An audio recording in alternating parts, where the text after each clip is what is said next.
मनोज बाबू जिंदाबाद।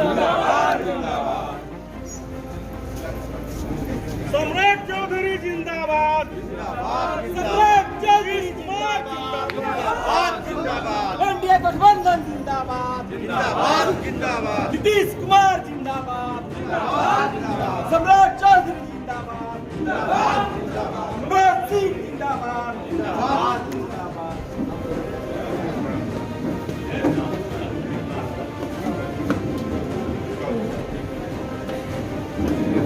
आजीवन अध्यक्ष अजय सिंह जिंदाबाद। अजय सिंह जिंदाबाद। अजय सिंह जिंदाबाद।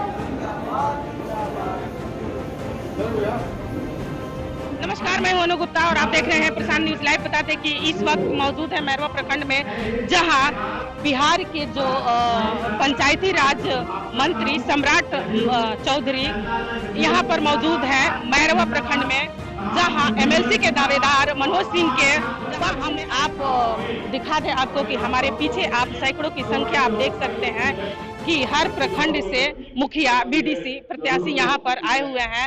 जहां बताते चले कि मैरवा प्रखंड के ब्लॉक के वीरेंद्र कुशवाहा, जीरादेई के प्रखंड अध्यक्ष, यहां पर बताते चले कि तमाम सारी हस्तियां यहां पर मौजूद है।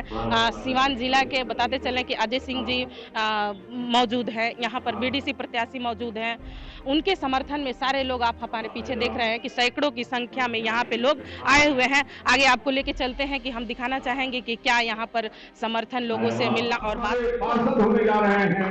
हमारी आशा बनी है आपके तरफ होगी और आज विश्वास दिलाना है आपको कि आप आसानी करने का काम हमें करेंगे। शायद नहीं जानता है कि सीवान पटना के बाद दूसरा ऐसा जिला है, एनआरआई यहाँ पैसा आता है कि सबसे धनी जिले में सीवान पटना के बाद बिहार में है। यहाँ किसी चीज की कमी नहीं है। हम लोग जब दूसरे जगह जाते हैं, प्रदेश में भी कई जिलों में और देश के कई जिलों में, तो हम लोगों का जो जिला है, जो खूबसूरती है यहाँ की संपन्नता है, वो कहीं और जगह नहीं। जो सोच कर ये आपके प्रत्याशी के रूप में आया हुआ है, वो कभी 2019 लोकसभा देवरिया लड़ता है, तो कभी बिहार विधान परिषद का सीवान से लड़ता है और अपने आप को व्यवसायी बताता है। तो व्यवसायी है, इसमें कोई दो मत नहीं है, लेकिन कहता है कि मेरा घर पटना में है, मैं सीवान का देता हूँ। अगर उसका घर पटना में है उनका, तो पटना में भी बिहार विधान परिषद का चुनाव हो रहा है, वहां से लड़ना चाहिए। और वो तो अंतर्राज्यीय नेता हो गए जब देवरिया लोकसभा लड़ेंगे और सीवान में विधान परिषद का चुनाव लड़ेंगे। 2 राज्य हो गया, यहीं से 3 किलोमीटर बाद। एक दूसरे नाम है जिनका नाम शराफत अली है, कितने शरीफ हैं आप सब जानते हैं।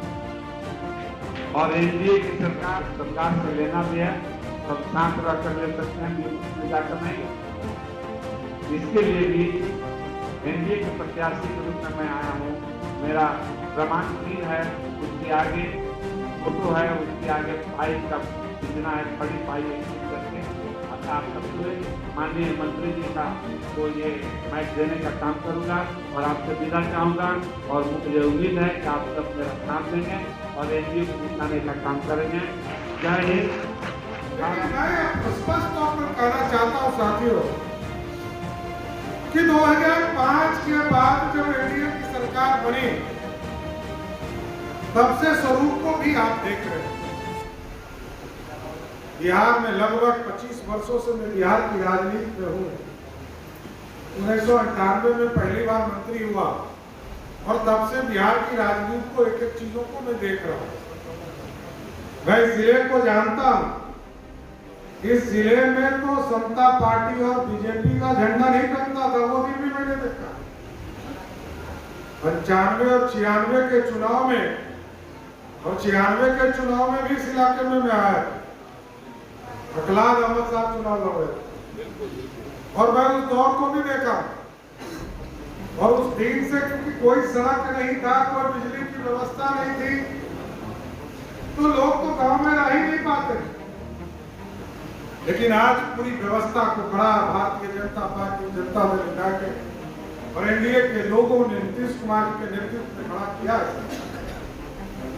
और हम आप चाहते हैं, जनमत तो हमने कहा कि जनमत 122 सीट से अधिक हमको विधानसभा के चुनाव में प्राप्त हुए और हम लोगों ने सरकार बनाई। इस इलाके के जो अधूरे सपने, पहले तो हम पूरे बिहार में प्रतिनिधियों को प्रखंड में बैठने का कोई व्यवस्था नहीं, उसके लिए हमने तय किया है, बजट में इसकी व्यवस्था किया है कि प्रत्येक प्रखंड हेडक्वार्टर पर हम एक पंचायत समिति भवन बनाएंगे, जिसमें कि प्रखंड के तमाम प्रतिनिधि उसमें आकर बैठकर अपनी बातों को प्रखंड कार्यालय के माध्यम से काम कराने और निवेदन करेंगे कि एक एक वोट 4 तारीख को आदरणीय मनोज सिंह को देने का कृपा करेंगे, जिससे कि एनडीए के पूरी ताकत पूरे बिहार में 24 के 24 सीट हम जीतने का काम कर सके।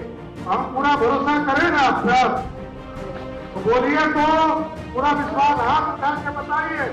तो क्या मनोज जी को माला पहना है, पहनावे कि नहीं पहनावे? तो पहना रहे आप ही के भरोसा पर, क्योंकि हम फिर चुनाव के बाद आपके यहाँ आएंगे और आपके अधूरे सपने को पूरा करने का प्रयास करेंगे कि मनोज जी के माध्यम से पूरे इलाके का विकास सरकार पूरा होते रहे। बहुत बहुत धन्यवाद।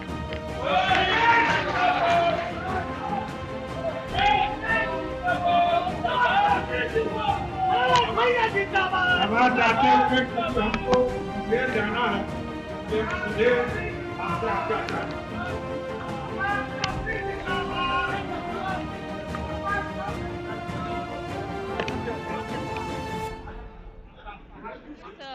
मैरिज हॉल है, उससे जो इन्होंने वादा किया है, जनप्रतिनिधियों को वादा किया है, उनका अगर जनप्रतिनिधि ने एमएलसी दावेदार बनाते हैं तो उनकी समस्याओं का समाधान किया जाएगा। देखिए, माननीय मंत्री जी ने ये कहा कि जब पहले की सरकार में और आज की सरकार में क्या डिफरेंसेज है।